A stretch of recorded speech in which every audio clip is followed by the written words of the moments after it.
Meus amigos, algumas pessoas aí descobriram da pior forma possível que os nossos amigos lá do norte não estão pra brincadeira. Demorou, mas finalmente a ficha caiu pra alguns, viu? Bom, não era pra menos, afinal de contas, imagine só você trabalhar a vida inteira, se esforçar, juntar dinheiro, pra lá no final, nos seus 70 e poucos anos, você se aposentar, você descansar, curtir a sua aposentadoria, desfrutar de tudo aquilo que você trabalhou. E de repente você descobre que não vai rolar, que não vai ser bem assim, né? Realmente é desesperador. E é exatamente o que está acontecendo com algumas figuras aqui no Brasil e vai acontecer possivelmente com outras também, né? Já está acontecendo com o ministro Alexandre de Moraes, a coisa vai piorar ainda mais porque as sanções irão se estender para os familiares dele, né? E isso pode ser revertido também para outros ministros da Suprema Corte se nada for feito, se a posição de alguns aí não mudar, né? O Donald Trump já mandou o recado e ele não tá para brincadeira.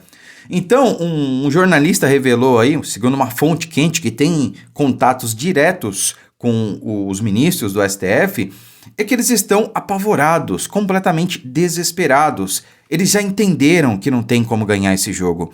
Eles encontraram realmente um player, né, um adversário que eles não podem vencer. Só o Alexandre de Moraes continua dobrando a aposta, porque ele não tem mais fichas. A única ficha dele era Bolsonaro. Ele pegou e jogou essa última ficha fora. Prendeu ele. E aí, não tem mais com o que jogar.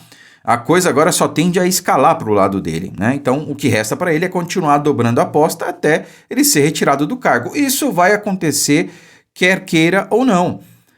Essa é a questão, meus amigos, porque não resta outra opção para os ministros, para os outros ministros, né, do que duas, na minha opinião, né? A primeira delas é o seguinte: os outros ministros vão reconhecer que de fato Moraes extrapolou as suas atribuições, extrapolou, passou do ponto e vão largar a mão, né? Vão usar ele como testa de ferro, falar, ó, a culpa é dele, né? Vamos rifar ele, pronto, e acabou. Ou então eles vão dar autonomia devida para o Congresso Nacional, né? Ó, não, a partir de hoje a gente não se mete mais na política, a gente não fala mais de política, vamos ficar restrito aqui a julgar casos que envolvem a Constituição, porque é para isso que o STF serve, né? E o Congresso pode aprovar, reprovar qualquer lei que a gente não vai se meter. Então, são essas duas opções que o STF tem agora. Fazer estritamente o que lhe é cabível, né, o que está na Constituição e nada mais, não se meter mais no Legislativo, ou então soltar a mão de Moraes, né? Acho que uma coisa implica na outra, aliás, né? Você deixar o Congresso ser autônomo, automaticamente você vai largar a mão de Alexandre de Moraes, né? E se você largar a mão de Alexandre de Moraes, automaticamente você vai dar autonomia para o Congresso Nacional. E deveria ser assim, né? Afinal de contas, é o único poder originário do povo, que recebe, que representa ali 100% do povo. Nem o executivo representa 100% do povo, porque Lula, bem ou mal, né, teve 51% dos votos, né? Não sei onde, porque não se vê os 60 milhões, mas na teoria teve. Mas nem ele representaria aí a totalidade do povo brasileiro. O Congresso Nacional representa.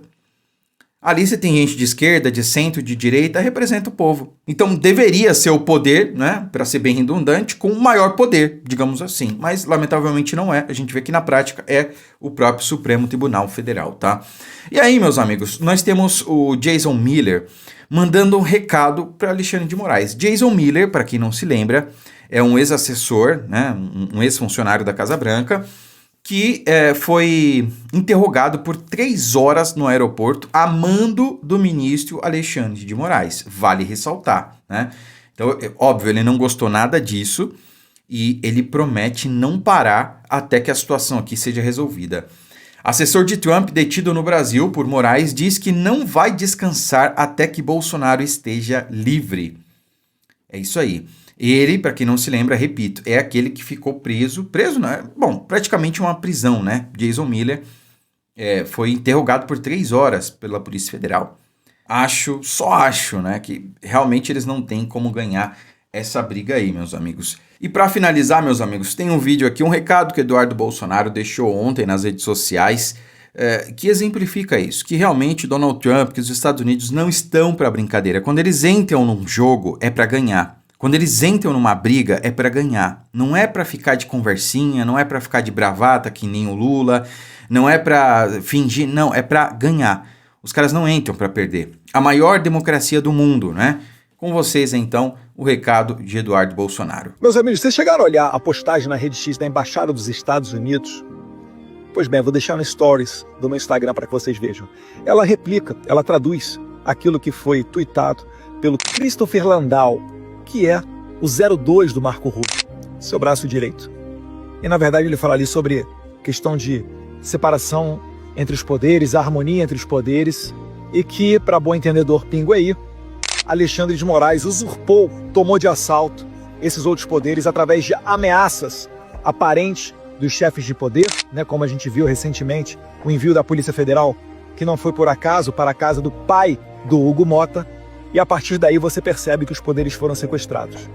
O recado é claro, para quem ainda não entendeu, os Estados Unidos está disposto a ir às últimas consequências para destruir todos os obstáculos ao resgate dessa harmonia entre os poderes.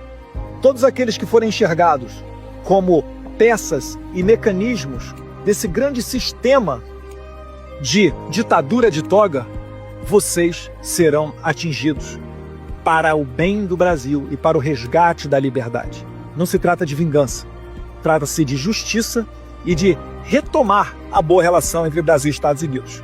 Que Deus abençoe o Brasil, que Deus abençoe os Estados Unidos da América. Nós venceremos. Amém, Eduardo, é isso aí. Que Deus nos abençoe e nós vamos vencer, porque o bem sempre vence no final. Às vezes parece que vai ser impossível, que vai ser difícil, que vai demorar muito, mas no final a gente vai vencer, porque o bem sempre vence o mal. Enquanto houver pessoas dispostas a lutar, enquanto a gente não desistir, haverá esperança e no final a gente há de prevalecer. E é exatamente o que o Eduardo falou, cara. Esse é o exemplo que mais cabe, né? Porque a gente vê isso acontecendo todos os dias, basicamente. Ao longo dos últimos anos, a gente acompanhou o ministro Alexandre de Moraes determinando ordens completamente sem precedentes, sabe? Sequestrando direitos, rasgando a Constituição, determinando a suspensão, o bloqueio de perfis de pessoas que não tem nada a ver com as suas decisões. Por exemplo, determinou o bloqueio das redes sociais do filho da Zambelli, da mãe da Zambelli, já também determinou a derrubada de perfis de pessoas que eram filhas, pais, mães, parentes próximos de investigados. Cara, é só no Brasil que acontece esse tipo de coisa.